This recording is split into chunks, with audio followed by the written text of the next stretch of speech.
अस्सलाम वालेकुम and welcome to JK civil services. आप हमारे ऐप को ज्वाइन कर सकते हैं टेस्ट सीरीज़ और पेड बैचेस के लिए। आप टेलीग्राम भी ज्वाइन कर सकते हैं। अगर आपको पीडीएफ्स और वीडियोस चाहिए होंगे तो लिंक्स जो है वो डिस्क्रिप्शन में दी गई है। आप टीचिंग जॉब्स के लिए भी अप्लाई कर सकते हो। हम केमिस्ट्री का पोर्शन पढ़ रहे हैं और केमिस्ट्री के पोर्शन में हमने ऑलरेडी 8 लेक्चर्स हो गए हमारे, 9th लेक्चर है हमारा। एंड अब होंगे बस 2-3 लेक्चर्स, तो उसमें रैप अप हो जाएगा आपका केमिस्ट्री का पोर्शन। तो चलिए हम देखते हैं कि हमने जो है अब तक क्या पढ़ा हुआ है। अब तक हमने पढ़ा कि केमिकल और फिजिकल चेंजेस में क्या डिफरेंस होता है। हमने ये पढ़ा कि केमिकल चेंज आप कैसे पहचानते हो, क्या होता है केमिकल कंपोजिशन, किसी भी कंपाउंड का केमिकल कंपोजिशन क्या होता है, सॉरी किसी मैटर का केमिकल कंपोजिशन क्या होता है। ऐसे हमने देखा बैलेंसिंग क्यों जाके ज़रूरी है, कैसे हम बैलेंसिंग करते हैं, क्यों हम जो स्टीशियोमेट्रिक कोफिशिएंट्स है क्यों हम उनको आगे ही इस्तेमाल करते हैं, हम उनको नीचे नहीं लगा सकते। आप बैलेंसिंग के टाइम नंबर्स को सब स्क्रिप्ट नहीं लगा सकते हो, ठीक है। तो टाइप्स ऑफ केमिकल रिएक्शंस हमने पढ़ा, कॉम्बिनेशन रिएक्शंस हमने पढ़ा, डिकम्पोजिशन रिएक्शंस हमने पढ़ा। तो जहाँ पे आप ने पढ़ा थर्मल डिकम्पोजिशन, इलेक्ट्रोलिटिक डिकम्पोजिशन आपने पढ़ा, और फोटो डिकम्पोजिशन आपने पढ़ा, और इलेक्ट्रोलिसिस क्या होता है वो भी आप लोगों ने देख लिया है। तो आपने ये भी देखा कि जब सोडियम क्लोराइड की इलेक्ट्रोलिसिस होती है तो कौन सी चीज़ें कहाँ पे किस वाले इलेक्ट्रोड पे मिलती है। इलेक्ट्रोलिसिस ऑफ वाटर में हाइड्रोजन कहाँ मिलता है, ऑक्सीजन कहाँ मिलता है, कौन सा वाला गैस ट्वाइस मिलता है किस वाले गैस से, ठीक है। और हमने फोटो डिकम्पोजिशन भी पढ़ा। हमने पढ़ा कि फोटॉन्स की मदद से भी जो कंपाउंड है वो डिकम्पोज हो सकता है।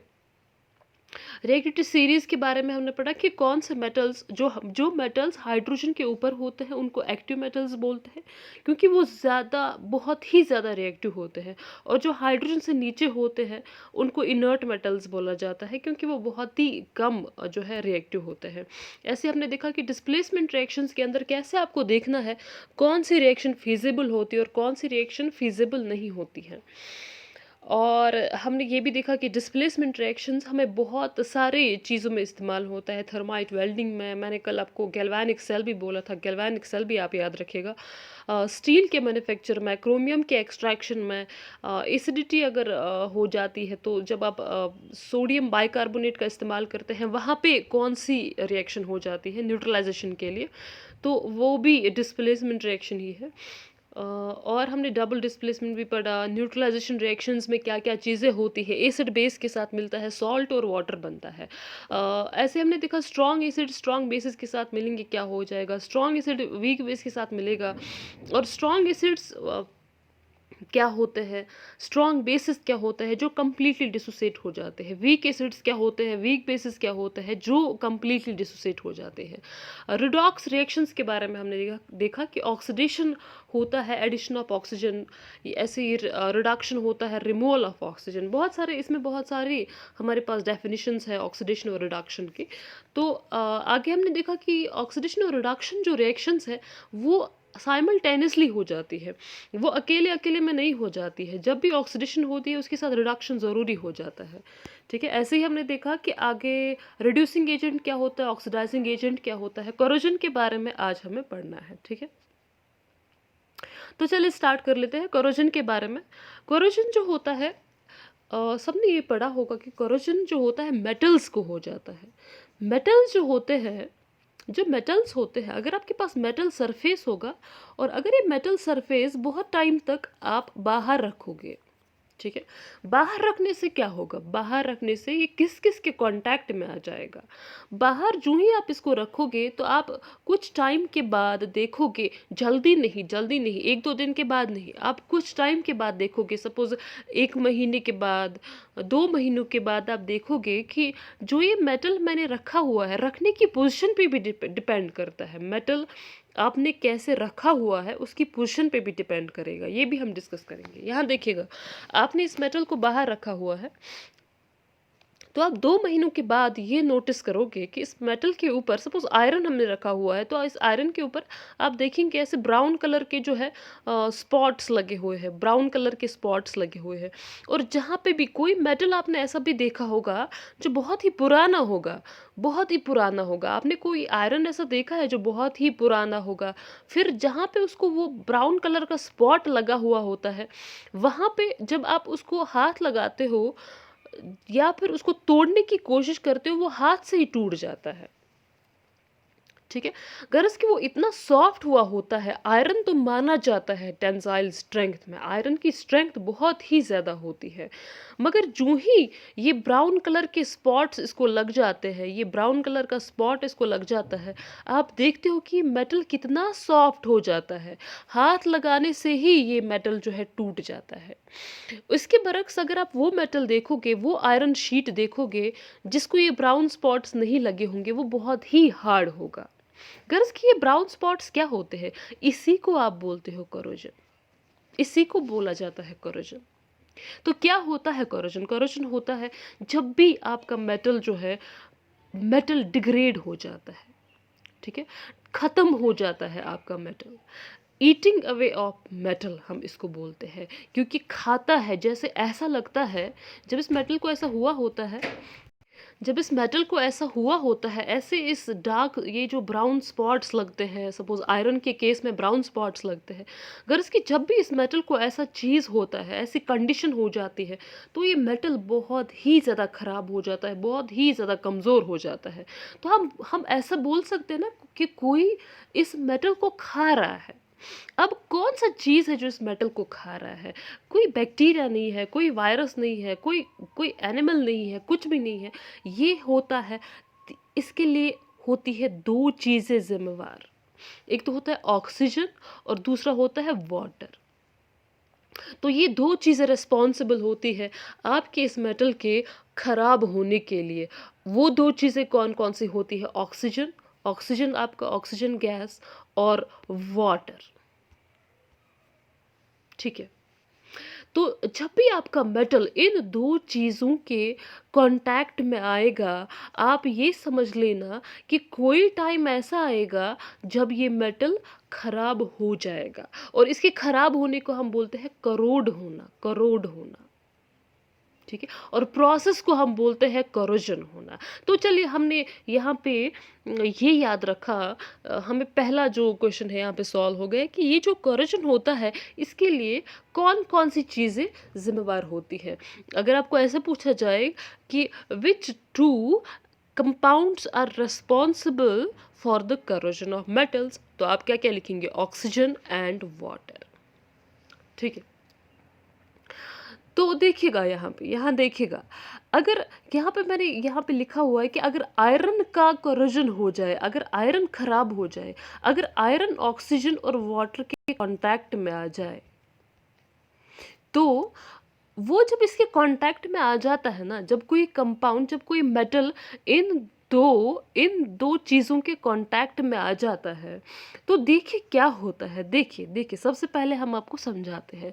जब कोई मेटल ऑक्सीजन या और यानी और वाटर के कांटेक्ट में आ जाता है, देखिए वहाँ पे इस मेटल का ऑक्साइड बन जाता है। ये मेटल जो है, ये बॉन्ड बनाता है किसके साथ? ऑक्सीजन के साथ। ये अपना ऑक्साइड बनाता है। सपोज अगर जिंक मिलेगा, ऑक्सीजन के साथ बनाएगा जिंक ऑक्साइड, ऐसे ऑक्साइड्स बनाते हैं अपने।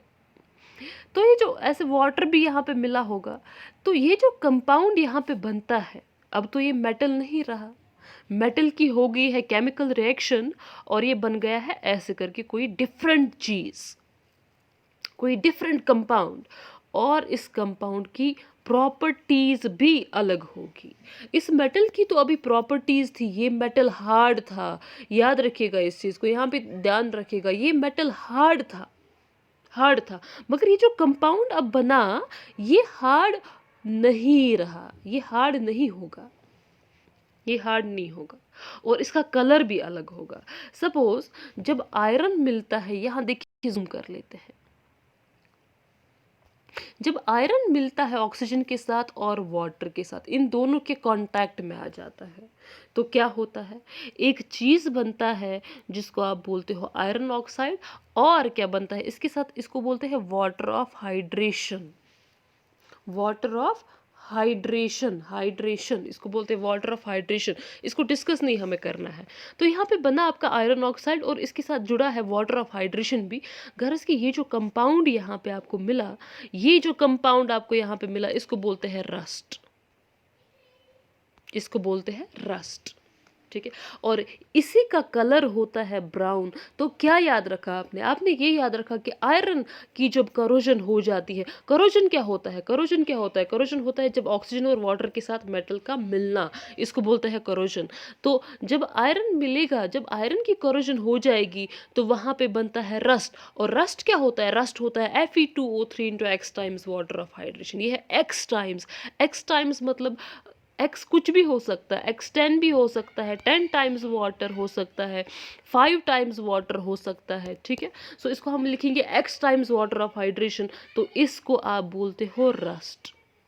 और रस्ट किस कलर का होता है, रस्ट होता है ब्राउन कलर का। चलिए, तो ये तो हो गया हमारा। अब हम देखेंगे कि जो सिल्वर, अगर आयरन करोड़ हो जाए, अगर आयरन मिलेगा ऑक्सीजन और वाटर के साथ, उसको रस्टिंग बोलते हैं। अब अगर सिल्वर मिलेगा ना, तो सिल्वर को हम बोलते हैं सिल्वर तार्निश हो गया, सिल्वर हैज तार्निश्ड।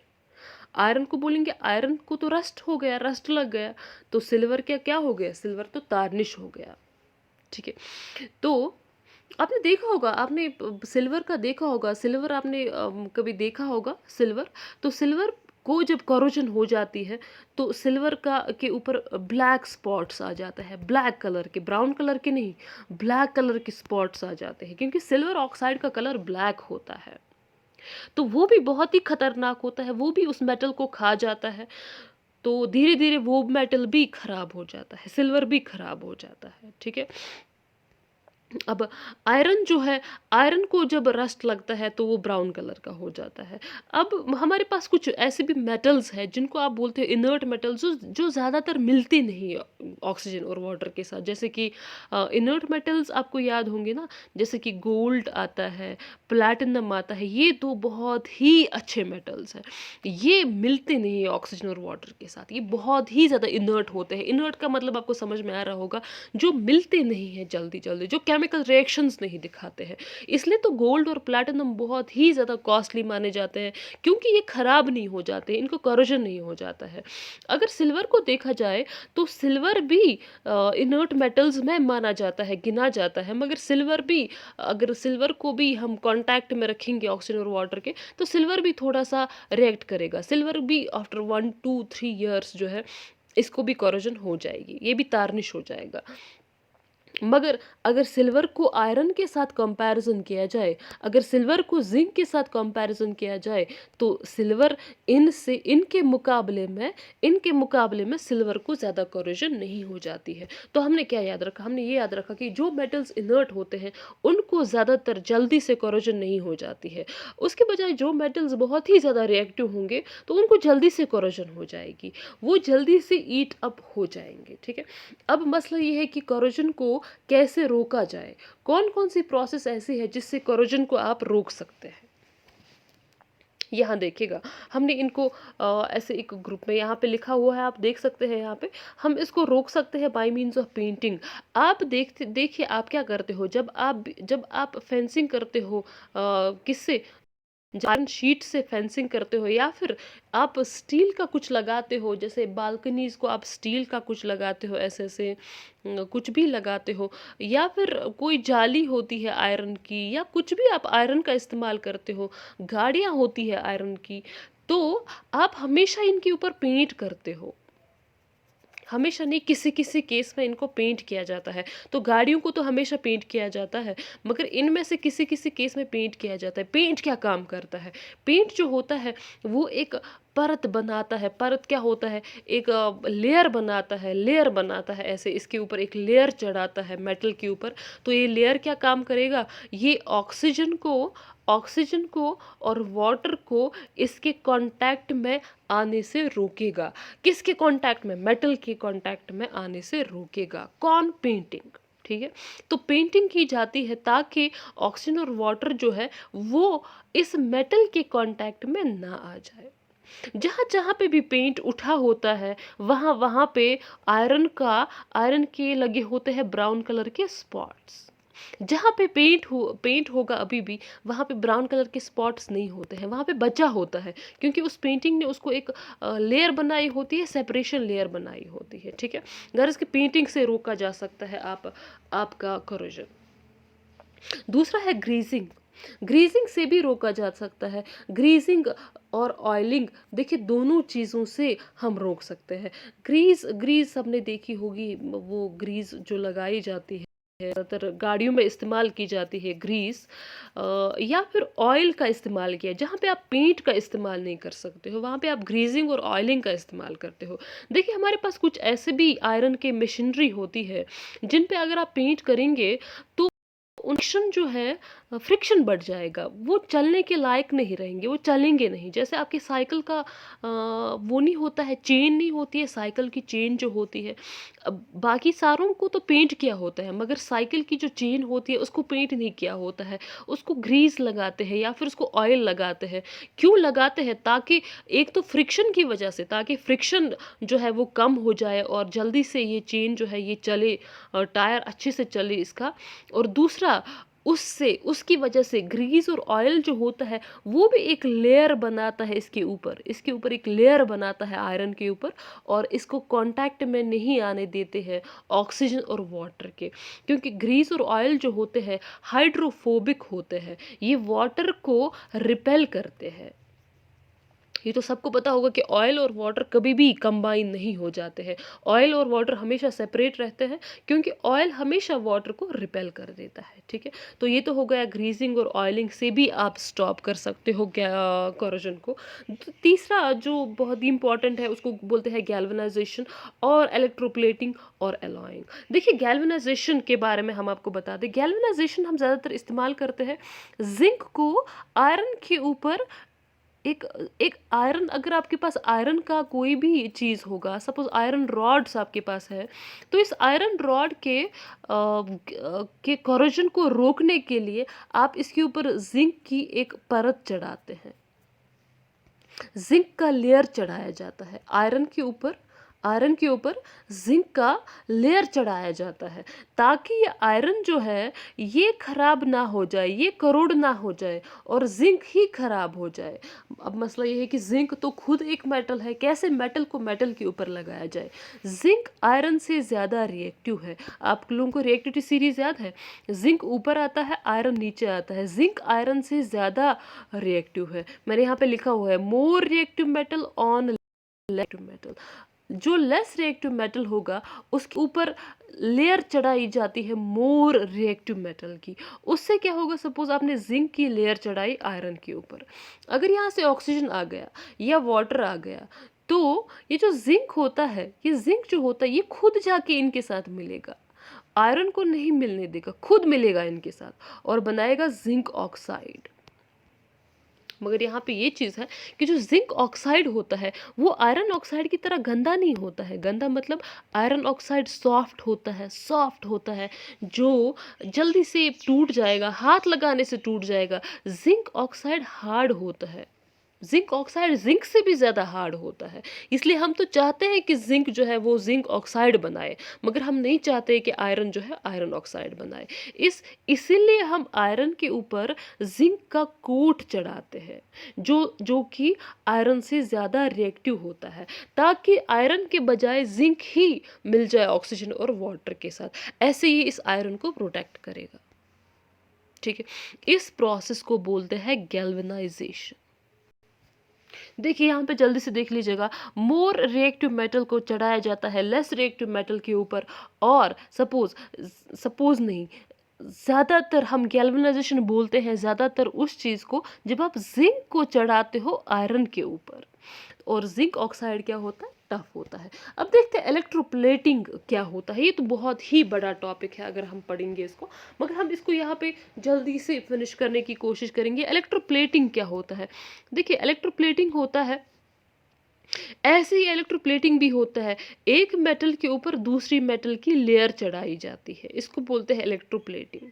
एक मेटल के ऊपर दूसरे मेटल की लेयर चढ़ाई जाती है। अब किस मेटल की लेयर चढ़ाई जाती है? किस मेटल की लेयर? किसी भी मेटल की लेयर चढ़ाई जाएगी। जो मेटल ज़्यादा रिएक्टिव नहीं होगा, जो मेटल करोजन के लिए रेजिस्टेंट होगा, उस मेटल की लेयर चढ़ाई जाती है दूसरे किसी भी मेटल के ऊपर, मगर किसके जरिए? इलेक्ट्रिक करंट के जरिए। इलेक्ट्रिक करंट इसलिए तो बोलते हैं इलेक्ट्रोप्लेटिंग। इलेक्ट्रोप्लेटिंग, जब इलेक्ट्रिक करंट के जरिए एक मेटल के ऊपर दूसरे मेटल की लेयर चढ़ाई जाए, उसको हम बोलते हैं, उस प्रोसेस को बोलते हैं इलेक्ट्रोप्लेटिंग। और कौन कौन से मेटल है जो ज़्यादातर इस्तेमाल होते हैं इस प्लेटिंग में? टिन और क्रोमियम का इस्तेमाल किया जाता है दूसरे मेटल के ऊपर एक लेयर चढ़ाने के लिए, मतलब इन्हीं मेटल्स की लेयर चढ़ाई जाती है। ठीक है, अब यहाँ देखिए एक और बात जो हम आपको बोलने वाले हैं वो ध्यान में रखिएगा। देखिए, परसों हमने आपको बताया इलेक्ट्रोलिटिक सेल होती है, इलेक्ट्रोलिटिक सेल। ठीक है, ऐसे ही होती है एक और सेल जिसको हम बोलते हैं इलेक्ट्रोकेमिकल सेल। अब आप उसको ऐसे ही याद रखिए, इलेक्ट्रोकेमिकल सेल बनाई जाती है, वैसे ही होती है जैसे इलेक्ट्रोलिटिक सेल होती है, बिल्कुल वैसे ही होती है, बिल्कुल वैसे ही होती है इलेक्ट्रोकेमिकल सेल। और एनोड होता है, कैथोड होता है, किसमें? इलेक्ट्रोकेमिकल सेल में भी एनोड और कैथोड होता है। ठीक है, मगर यहाँ पे एनोड और कैथोड पे डिफरेंट चार्जेस होती है, बस इतना ही फर्क होता है। और इलेक्ट्रोलाइटिक सेल में हम बाहर की बैटरी का इस्तेमाल करते हैं, यहाँ पे भी हम बैटरी का इस्तेमाल करते हैं यहाँ पे, मगर अंदर से ही ये करंट देता है, ये अंदर से ये वाली सेल ऐसी होती है जो खुद ही जनरेट करता है इलेक्ट्रिक करंट को, इसको आप बोलते हो इलेक्ट्रोकेमिकल सेल। तो इलेक्ट्रोप्लेटिंग में यही इलेक्ट्रोकेमिकल सेल का इस्तेमाल किया जाता है, आप ऐसे याद रखिए, इलेक्ट्रोप्लेटिंग में इलेक्ट्रोकेमिकल सेल का इस्तेमाल किया जाता है। और एक चीज जो आप याद रखेंगे वो ये होगा, जिस ऑब्जेक्ट को हमें करना होगा, ठीक है, जिस ऑब्जेक्ट को हमें करना होगा इलेक्ट्रोप्लेटिंग, उसको कैथोड बनाया जाता है, उसको कैथोड बनाया जाता है। जिस ऑब्जेक्ट की हमें इलेक्ट्रोप्लेटिंग करनी होगी, जिसको हमें प्रोटेक्शन करना होगा, सपोज आपको आयरन की प्रोटेक्शन करनी है तो आप आयरन को बनाओगे कैथोड, जिसकी प्रोटेक्शन करनी होती है उसको बनाया जाता है कैथोड। ठीक है, जो आप यूज करने वाले हो, जिस मेटल की आप लेयर चढ़ाने वाले हो, उसको किया जाता है, उसको बनाया जाता है एज एनोड, उसको बनाया जाता है एज एनोड। तो फिर से सुन लीजिएगा, जब भी फॉर एग्जाम्पल अगर आपको आयरन की करनी है, इलेक्ट्रोप्लेटिंग, अगर आपको इसके ऊपर क्रोमियम चढ़ाना होगा, आपको आयरन के ऊपर किसकी लेयर चढ़ानी है? क्रोमियम की लेयर चढ़ानी है, तो आप आयरन को बनाओगे कैथोड, जिस पे लेयर चढ़ानी होती है, जिसकी प्रोटेक्शन करनी होती है, जो ऑब्जेक्ट होता है आपका, उसको बनाया जाता है कैथोड। और जिसकी लेयर चढ़ानी होगी, जिसकी लेयर आपको इस पे चढ़ानी होगी, जो आपको यूज करना होगा मेटल, उसको बनाया जाता है एनोड, उसको बनाया जाता है एनोड। सो गर्ल्स के आपने ये याद रखा। अब इलेक्ट्रोप्लेटिंग और गैल्वेनाइजेशन में क्या डिफरेंस है? गैल्वेनाइजेशन में आप इलेक्ट्रिक करंट का इस्तेमाल नहीं करते हैं, सीधे कोट चढ़ाते हैं। इलेक्ट्रोप्लेटिंग में आप इलेक्ट्रिक करंट का इस्तेमाल करते हैं। ठीक है, दूसरा चीज, गैल्वेनाइजेशन में आप ज्यादातर जिंक की बात करते हैं आयरन के ऊपर चढ़ाने की, और इलेक्ट्रोप्लेटिंग में आप किसी भी मेटल को किसी भी मेटल के ऊपर चढ़ाने की बात करते हैं। ये होती है डिफरेंस बिटवीन गैल्वेनाइजेशन और इलेक्ट्रोप्लेटिंग। अब यहाँ देखिएगा, एक और प्रोसेस है जिससे आप कोरोजन जो है वो ख़त्म कर सकते हैं, बचा सकते हैं, उसको बोलते हैं एलॉइंग। एलॉइंग एक बहुत ही अच्छा प्रोसीजर है जिससे आप कोरोजन को रोक सकते हैं। एलॉय क्या होता है? एलॉइंग क्या होती है? एलॉय होता है मेटल को मेटल के साथ मिक्स करना। एक मेटल को दूसरे मेटल के साथ मिक्स करना। देखा ये गया है कि जब एक मेटल को दूसरे मेटल के साथ मिक्स किया जाता है तो ये जो मिक्सचर होता है ये बहुत ही अच्छा होता है। ये कोरोजन को हरा देता है। ये जो मिक्सचर होता है इसको कोरोजन नहीं हो जाती है। तभी तो हम एलॉयज़ का इस्तेमाल करते हैं। आजकल हम ज़्यादातर एलॉयज़ का ही इस्तेमाल करते हैं बजाय मेटल का वैसे इस्तेमाल करना। मेटल को हम वैसे इस्तेमाल नहीं कर पाते हैं क्योंकि मेटल जो होता है एज सच जो अकेला मेटल होता है उसको करोजन हो जाती है। हम मिक्सचर ऑफ मेटल्स लेते हैं, मिक्सचर ऑफ मेटल्स, क्योंकि मिक्सचर ऑफ मेटल जो होते हैं करोजन रेजिस्टेंट होते हैं। अब मिक्सचर ऑफ मेटल्स कौन कौन सा मिक्सचर आप इस्तेमाल करते हो ज़्यादातर? एक को बोलते हैं ब्रोंज। देखिए आपको याद रखना है ये तो आते हैं। ब्रोंज जो है मिक्सचर है कॉपर और टिन का। ब्रास जो है ब्रास वो मिक्सचर होता है कॉपर और जिंक का। टिन जो होता है ना टिन, टिन का सिंबल है SN, ये याद रखना। टिन का सिंबल है SN, इसमें कंफ्यूजन हो जाता है। तो ब्रास है किस किस का कॉम्बिनेशन? कॉपर और जिंक का। ड्यूरेल्यूमिन जो है वो है कॉम्बिनेशन एल्युमिनियम और कॉपर का। जर्मन सिल्वर जिसको आप बोलते हो जर्मन सिल्वर जो है वो होता है कॉम्बिनेशन कॉपर जिंक और निकल का। मतलब उसमें सिल्वर कहीं नहीं होता है, ये याद रखिएगा। जर्मन सिल्वर में सिल्वर कुछ भी नहीं होता है, उसमें होता है कॉपर जिंक और निकल। ठीक है। गन मेटल जो होता है, गन मेटल जो गन के बैरल्स में इस्तेमाल किया जाता है उसमें होता है कॉपर और टिन, कॉपर और टिन। स्टेनलेस स्टील जो होता है, स्टेनलेस स्टील उसमें होता है आयरन और क्रोमियम, आयरन और क्रोमियम। अगर स्टील की बात की जाए, स्टील ओनली स्टील की बात की जाए उसमें होता है कॉपर भी होता है, सॉरी कार्बन होता है, कार्बन और आयरन होता है। कार्बन, कॉपर नहीं, कार्बन और आयरन होता है। किसमें? स्टील में होता है। स्टेनलेस स्टील में होता है आयरन और क्रोमियम। अब हम चलते हैं, देखिए कोरोजन तो हमने पढ़ लिया। कोरोजन, अब एक और चीज याद रखिए, कोरोजन जो होता है रिडॉक्स रिएक्शन होता है, रिडॉक्स रिएक्शन। कोरोजन एक रिडॉक्स रिएक्शन होता है। कौन सी टाइप ऑफ रिएक्शन होती है corrosion? Redox type of reaction होती है। एक और चीज देख लेते हैं यहाँ पे जल्दी से, जिसका नाम है रेंसिडिटी। ठीक है, रेंसिडिटी क्या होता है? रेंसिडिटी होता है कोरोजन ऑफ फूड। ऐसे याद रखें, जो फूड होता है ना, फूड जो हम खाते हैं, बोल मतलब वो भी ऑक्सीजन के साथ मिलता है, वो भी वाटर तो उसमें होता है ऑलरेडी, वो भी ऑक्सीजन के साथ मिलता है, उसको भी ऑक्सीजन के मिलने से प्रॉब्लम हो जाती है और उसको भी हो जाती है। और ऑक्सीजन के मिलने को क्या बोलते हैं? ऑक्सीडेशन बोलते हैं ना। ऑक्सीजन जब भी किसी चीज़ के साथ कंबाइन हो जाता है उसको क्या बोलते हैं? ऑक्सीडेशन। क्या बोलते हैं? ऑक्सीडेशन बोलते हैं। तो गरज के ऑक्सीडेशन ऑफ फूड जो होता है उसको बोलते हैं रेंसिडिटी। तो क्या होता है जब गुज़ा जो है ख़राब हो जाता है, उसको क्या हो जाता है?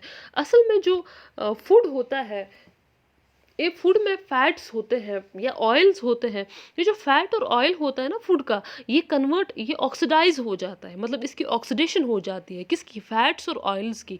और ये कन्वर्ट हो जाता है दो खतरनाक कंपाउंड्स में, जिनका नाम है अल्डेहाइड्स एंड कीटोन्स।